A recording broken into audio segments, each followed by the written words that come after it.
Hello and welcome to Contractor Success Tips. Today's guest is Cheryl Lee with CL Design Build. All right, well, welcome everyone to another edition of our Contractor Success Tips.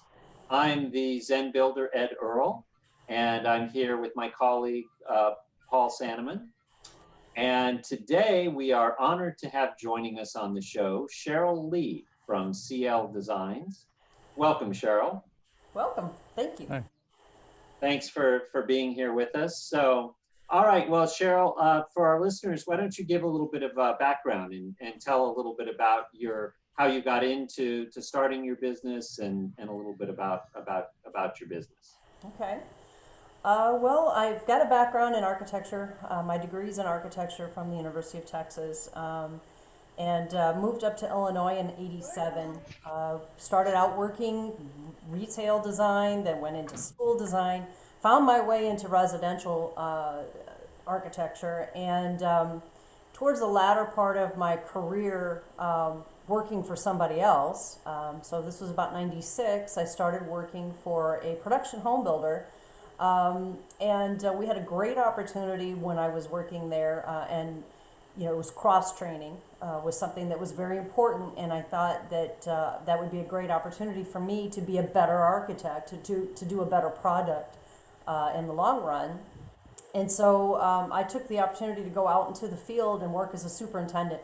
And the time period was 6 months. That worked very well. When I came back in, however, I realized I had only scratched the surface. I really wanted to learn a little bit more, and took advantage of the opportunity and went to the CEO and just asked, hey, would you mind if I just completely transfer? He said, no, not a problem. Just find yourself a replacement and move on.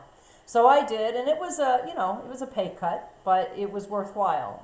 So I was out there for another 2 more years. And that's when I decided that, I would really like to start my own business, be my own boss. There's obviously frustration sometimes when you're working for somebody else. And I thought that I could do a pretty good job at it and give it a try. So in 2000, I started the business, CL Design Build. And obviously with the design background, that's what we focus on. We do not do strictly design work. We try to bring our build clients the design opportunities, so it's exclusively for them. A lot of the designs that we're doing they're all unique, but there are some designs that a client will say, well, I liked the layout of this home, or I liked the front porch of this home. Can you implement it into our home? And so we are able to create a unique home for each of our clients and try to stay ahead of the trends a little bit. But it's been pretty exciting so far. We've got five full-time employees at this time, and a couple of our employees outside of that are independent contractors. Great. And so, what's your average gross margin? Just curiosity in building. Well, our average gross margin, just our gross margins in general are about $5 million a year. Sometimes a little bit more, sometimes a little bit less, depending on the projects. Our home, each home could be somewhere between 500,000 to $1 million on the average. Now, your percentage of gross profit is you keep it at 15%. I'm assuming something like that. Right. We have a 15% margin. Okay. And do you do like cost plus or fixed price? How's that work? We do a fixed price. We have done some of our very large homes where the client is a little anxious to get started and we haven't maybe worked out a lot of the details. We'll do those on a cost plus basis, but they're pretty rare. Okay. And where do you get your new work from? Well, Facebook, I would say, sometimes House, but mostly Facebook, our website, Cavalcade. We participate in the NIHBA Cavalcade every other year. We've gotten a lot of work from there, and basically our past clients. Okay. So you mentioned earlier, you don't get much work from architects, right? No, not really. Okay. And since you're an architect yourself, that seems like a natural. What I'd like to do, Cheryl, is tell you a little bit how I think you can get work from architects being a design build firm. Okay. Okay. So this is a real simple process. You go to the house website, which my partner is going to show in a second here. Okay. And it's sort of like match.com, right? Now, the problem is most architects have a girlfriend and it's not you. You know what I mean? Yeah. And you're even a little threatening as a girlfriend because you're a design build firm and a woman. Oh my God, that's right.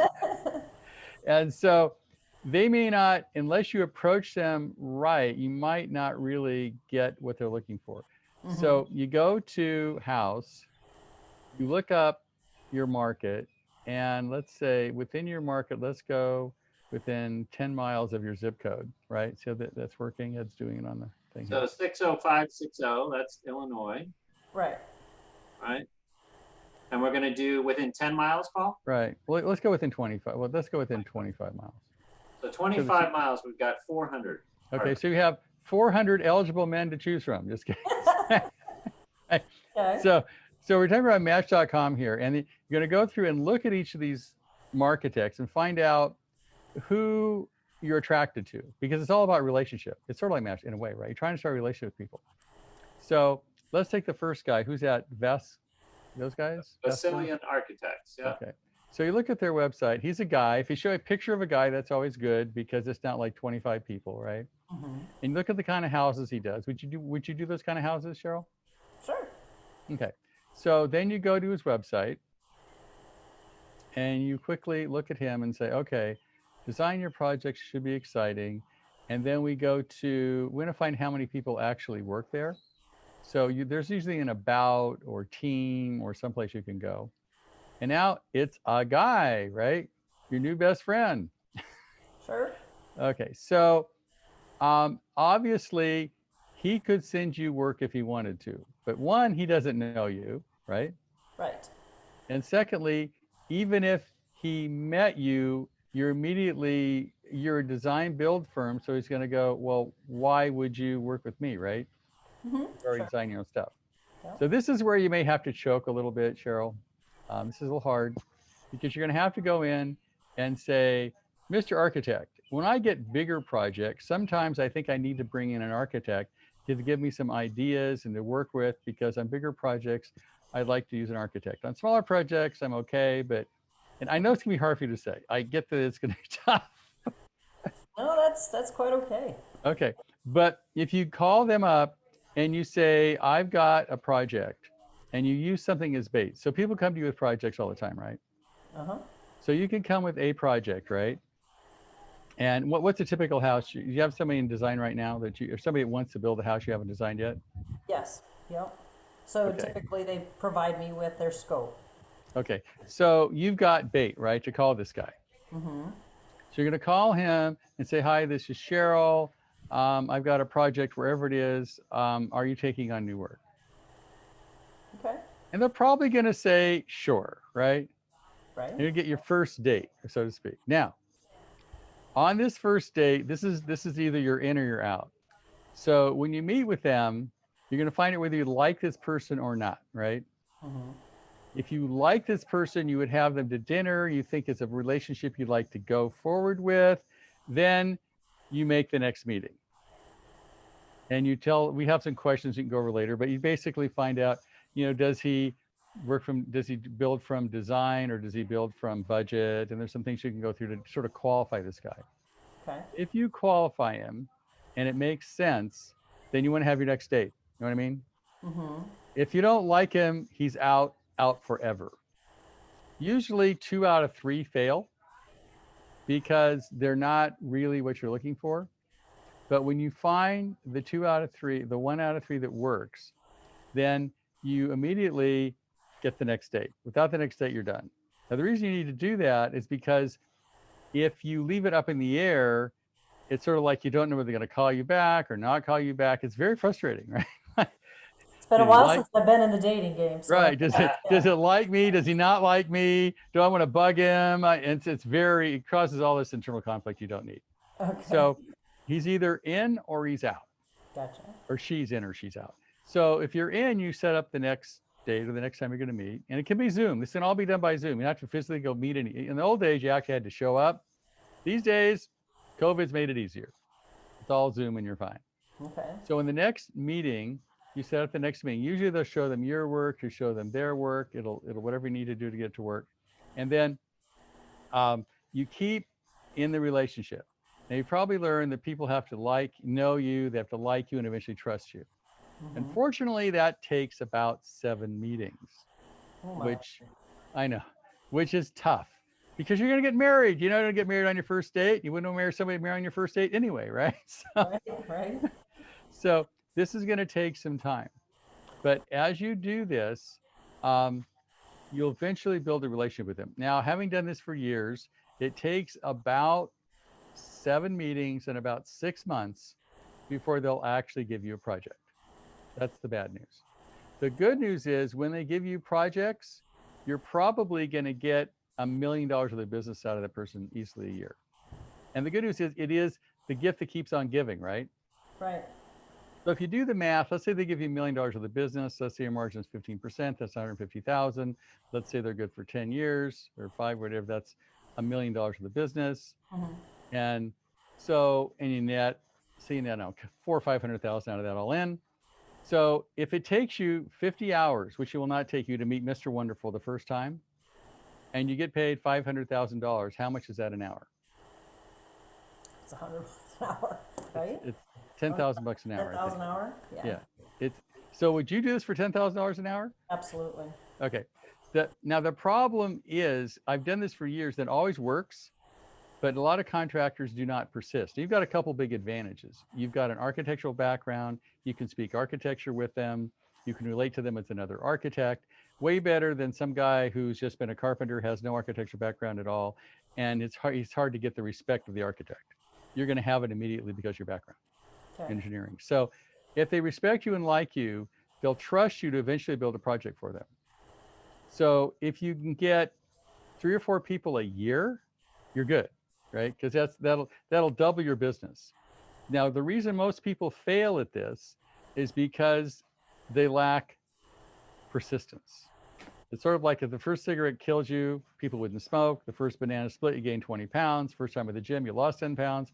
You wouldn't have a problem. But delayed gratification is generally not an asset that most contractors have. They don't like to wait. Okay. So we've done this. We've done a lot of times. I feel like a personal trainer. Everybody that followed my diet and exercise program got healthier. I've never missed. Getting people to do it, a real challenge. So I would suggest you try it. The good news about this, it doesn't cost anything, right? Except some time. Right. And even better these days, it's all on Zoom, so it didn't take that much time. And having done this for years, if you merely spend the time, you can land 1 architect or 2 architects a quarter. It'll double your business in a year. And the people that go to architects are definitely willing to spend the money to do this, right? Right. So they're the kind of clients you want. And so you just go through house, you can pick the ones that you like, the ones that you can relate to. We can do one more just for fun. Let's take, pick one, Ed. Bermecci? I don't know.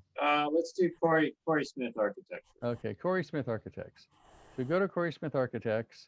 They build nice houses, maybe, and then you go to their website. Now, if you end up, they have 15 people, you don't want to start there. It's too big. You want somebody with 2 or 3 people, okay? So let's go to their website. Corey Smith, how many people they have? So where's the, it's a guy, right? And good news, he doesn't have like 20 employees, so that's good. Right. So he'd be another guy that you could be a potential relationship with, right? I feel like I'm doing date counseling. Right. It's sort of like that, right? I mean, you're looking for new relationships, right? Same Absolutely. fundamental principle. And what you want to do too is, do a little homework before you contact him. Look at these homes. Maybe you see one like this. Hey, that Craftsman that you had, the one with the dog in front. I did a Craftsman, a couple of years back, or, whatever. You pick one of these that somehow you can talk about or resonate with. And so when you call up Corey, the guy's like, wow, Cheryl's done her homework. Like, she's actually been on my website, and and you can speak from an educated architectural standpoint because of your architectural And training. Cheryl, your biggest problem is going to be getting over architects, if you know what I mean. Like a lot of architects over design, they charge a lot of money. And I work with contractors that, in fact, don't even like architects at all because they have all these stories, right? About how they over design, they charge too much money, they never take track of the budget. You sort of have to go for all those prejudices, which is the hardest part about a design build firm, because you think you can do a better job than they can anyway, and you may be able to way cheaper. So, but in the long run, if you develop this as a marketing strategy, it isn't going to cost you any money. And over the course of a year, you could double your business. And when you first go in, unfortunately, you're going to have to bid. You bid by CSI codes. They're going to look at overhead and profit. About 15% is fine. And eventually become the new girlfriend. It just takes time. Okay? That makes sense? Is a possibility for you to use? Yeah, absolutely. Okay. So now let's go to another topic. How do you find new good employees? Well, we have networked recently. For example, we are looking for a home selections coordinator, a person that has possibly an interior design background or maybe years of experience in that field, maybe as an assistant interior designer, somebody that can help, that's got patience, because the clients need somebody to guide them and take them through. So I reached out recently to the vendors that this person that we have that we are looking for would be working with closely. Right. So we basically networked with those vendors. Ordinarily, though, I am putting it out on maybe Indeed or some kind of portal to look for this person. You would think with COVID and all this unemployment out there that you would have, a bazillion people knocking down your door, so to speak, and it just isn't happening. Well, let me tell you what we've learned. We're a recruiting company. We recruit for like 35 companies. So what we've learned about recruiting is, one, whether you use us or somebody else, you need an applicant tracking system, which basically places the jobs on 25 websites. It does it every day. It does way more work than you're willing to do. And it's automated. We use one of those. Also, we use a testing system. There's some really good testing out there that will really let you know whether somebody's qualified or not immediately.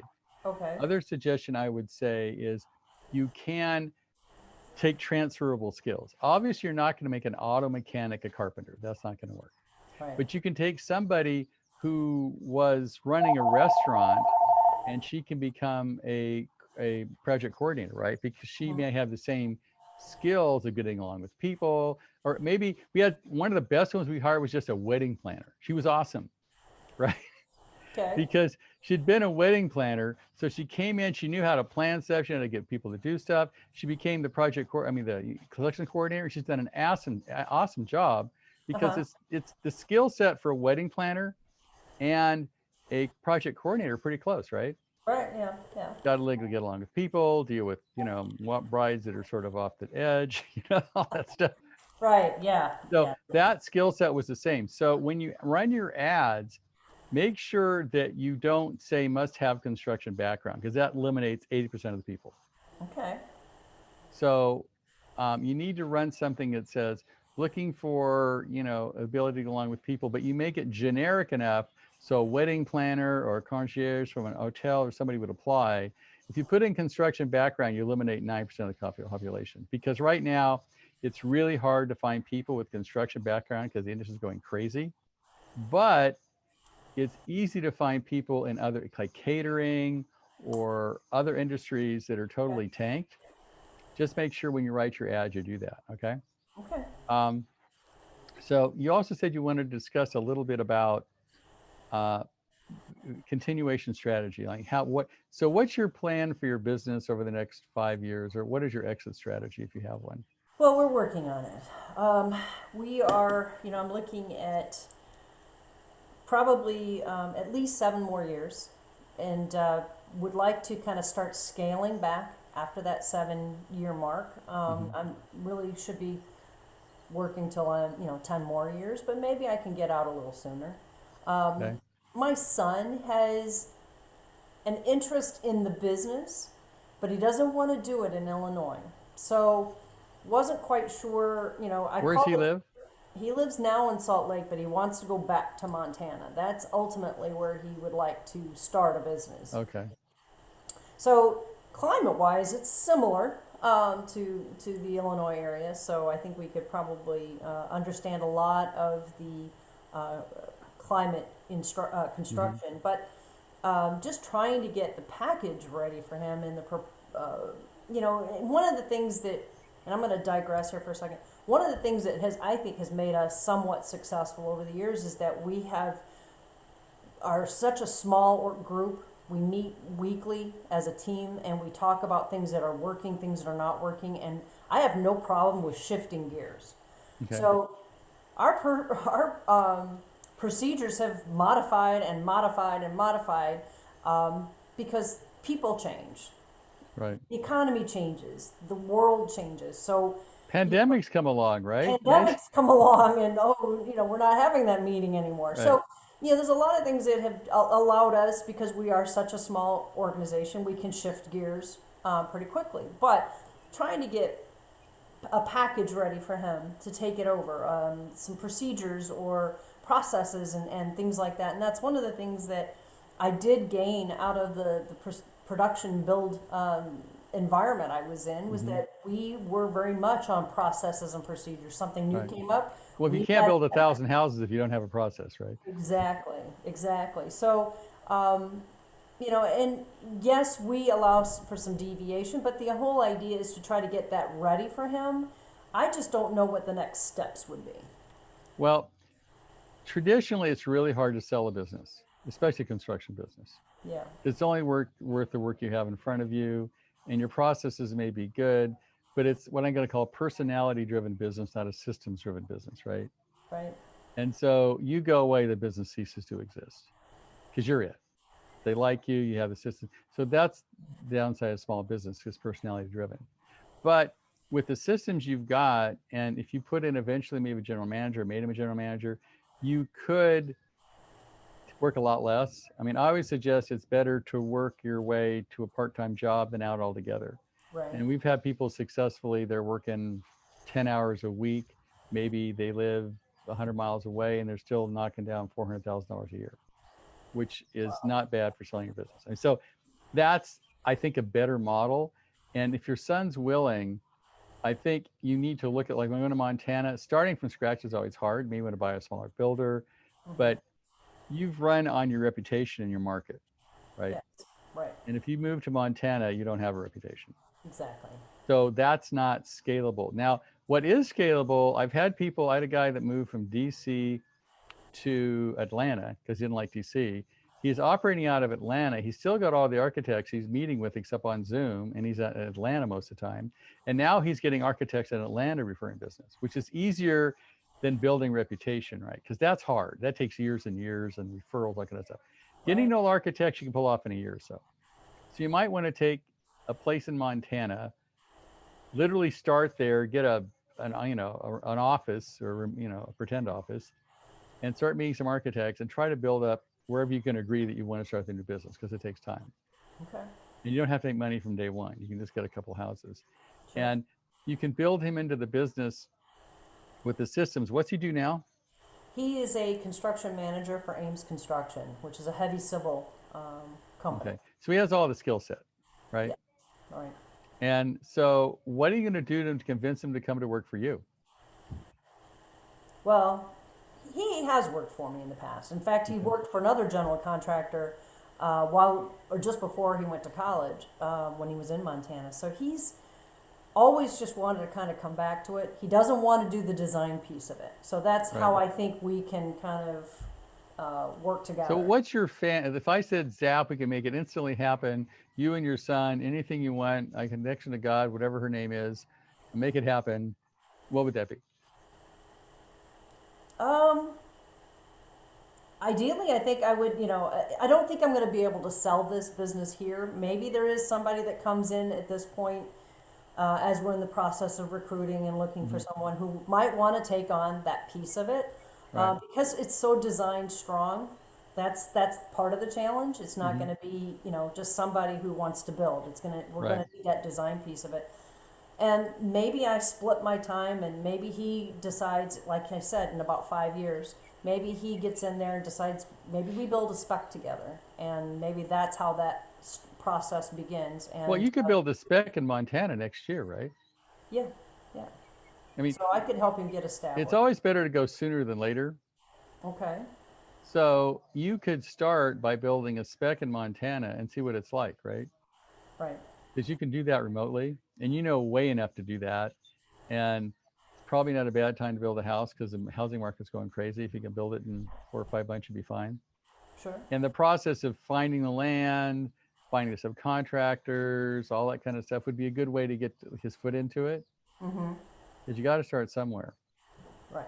And then if it's a positive experience, he may see, I like working with my mom. I just made, $50,000 off this spec. I didn't have much to do. Mm-hmm. And sort of, get him in, slowly, but get started.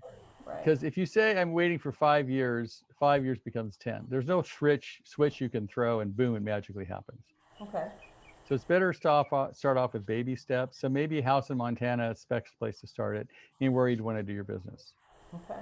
And you can do that remotely. Just find some land, find some contractors. I'm sure you're capable of pulling that off, and get him involved. That's Okay. what I would do. I think that would be a good way to start. And you can find do business together. And if you do a couple specs in Montana, you probably make some decent money, and you get to start working together. And then hopefully he'll find that more productive and more fun than his current job. Yeah, I think he's suffering some major burnout at this point, but Right. so So they usually, in his job, people usually push really hard. They try to get, 60 hours a week is normal. yes. Yeah. And so if you show them an alternative where, wow, I made as much money but I put in 100 hours, I put in all, half a year, you can demonstrate the ability that you can work together. Yeah. So I think that'd be a good place to start. Okay. But don't wait. Okay. Do not, say, okay, in 5 years, is magic going to happen? I would start working with him right now on a spec house in Montana. You can do that, not a big risk, and see how it goes. That's how it starts. And you can find out if you want to work together and what that would all be like. Okay. Sure. Okay. Next, since you've been very successful, can you share with our listeners a little bit about, the magic 3 things? If you could tell somebody who is going into this business what they really need to focus on and learn about, what would that be? Well, we talked about one of them, and that's processes. I firmly believe that you can't just jump into any business without a plan. You have to have some sort of, a business plan's one thing, but you need to understand, or anybody coming into it needs to understand that there are certain steps. And once you kind of get, and it's going to be rough in the beginning, but I would say getting those figured out, smoothing them out, is going to be important to being successful. And what processes do you have in your business you could share with our listeners? We have, and I go over this with all my clients when I first meet with them. One of the things that we're very interactive with our clients, so we do a lot of walkthroughs with our clients.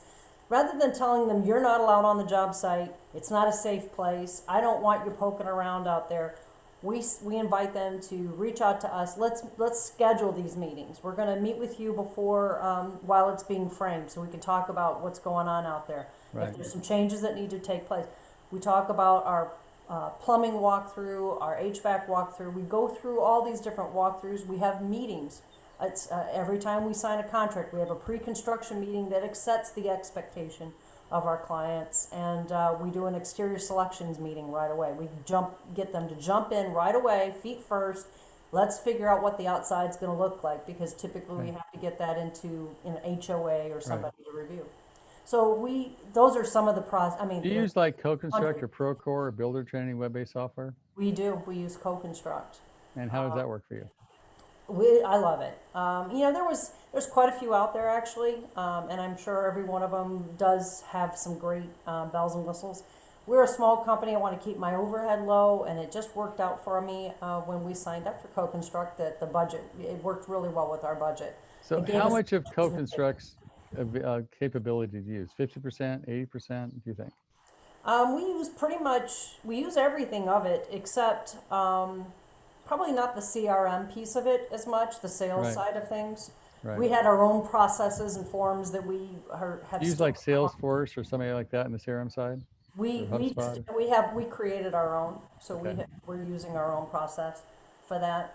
So that's about the only thing, and then it depends on which job and how we're doing. If we've got 8 houses running at the same time, some things will slide off, and that'll be more like the job log. Right. Somebody won't be tracking that on a daily basis, but weekly they do kind of go in and do a note in there or something like that. So that would be the one thing. The other is relationships. And I learned this a long time ago myself. I don't want to throw the female card out there, but when you walk out onto a job site, I've got a couple of strikes against me right away. So, Yep. Well, you with a wife, no. With the subs, yes, right? yeah. So, I wanted to get their respect. So, I listen. And so when I go out to the job site, I'll say, well, I think this is an issue. This isn't being followed. This is why this design or this detail is drawn this way. What do you think? Is there a better way to do this? Is that why you're kind of going in a different direction? And I just ask the questions rather than, kind of shoving something down somebody's throat. So, Cheryl, as a woman in a man's world, because construction at that level still is dominated by men, big time. Right? Do you have any suggestions for other women that have tried to pull this off, or how to pull it off? You don't have to be out there to prove yourself. It's actually going to have the opposite effect. I think have to be able to be confident enough to stand up for yourself and understand the details. If you, as a designer, understand the sequence of how something is being put together, it's a puzzle. A house has got a lot of parts and pieces, and even though it may be drawn this way, if you talk to the subcontractor and he's saying, it can't be done, I have to come back then, it's an extra trip for me to do this detail, well, let's figure it out. So a lot of questions, a lot of things I would tell other females is just to basically be respectful, talk to them one-on-one, as equals, and just say, this is what I understand, this is the detail. Maybe they're not the designer, maybe they just have the plans. The architect is saying this needs to be done. Are you saying that you've got a better way of doing this? How does this work for you? Just ask the questions, and then even as a designer, when I get done with the project, I'll go back out and talk to the subs, via email or call, and say, hey, what could we have done better on this house? I'm getting ready to do another set of plans for another house. It's going to have similar things. Any feedback? Is there some way I can do this better? Is there something that's wrong on the plans and you just work around it? What can I do? And that's just how we've always been. Great. So, Cheryl, if you were going to have somebody's starting a construction business, and you're leaving on an airplane, you got 4 to 5 minutes, and you just met this person, you met in the lobby or something, and you got this, I don't know, 35-ish type person starting construction business.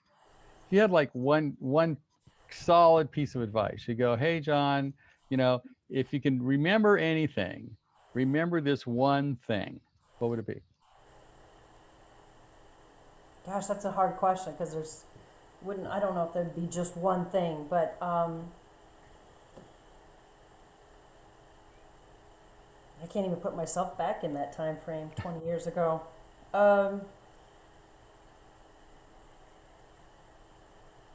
Just double check your numbers. I think that, numbers go out, sometimes we're estimating, we're pricing something pretty quick. Have somebody else look at your numbers before they go out the door.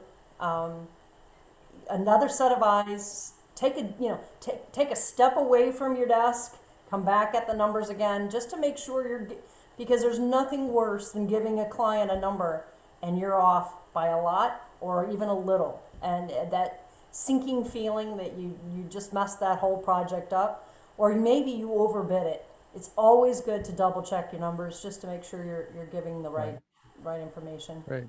Spoken like a true engineer.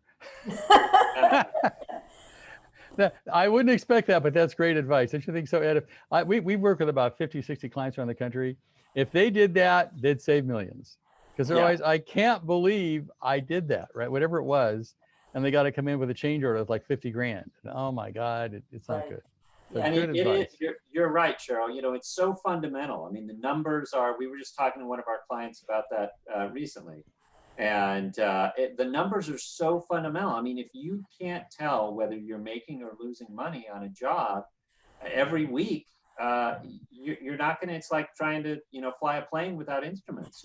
You have to have good numbers, and you have to, and it is, like you said, to have another set of eyes, look at your bids, make sure you didn't forget something or not carry a zero or you know, just mischanged your formulas or anything Right. like that. Absolutely. Yeah. Well, thank you very much, Cheryl. We really appreciate it. And we'll talk a little bit after this, but Yeah, so thank you so much, Cheryl. We really do appreciate you joining us for this episode of Contractor Success Tips. And we wish you all the best. And I think you've shared some really solid advice with our listeners. And I think with your female perspective, it's a unique perspective that I think, you know, many of our listeners can relate to. So thank you again so much for being on, Cheryl. And we'll look forward to hearing, having all of our listeners on our next episode. So thank you again. You're welcome. Thank you.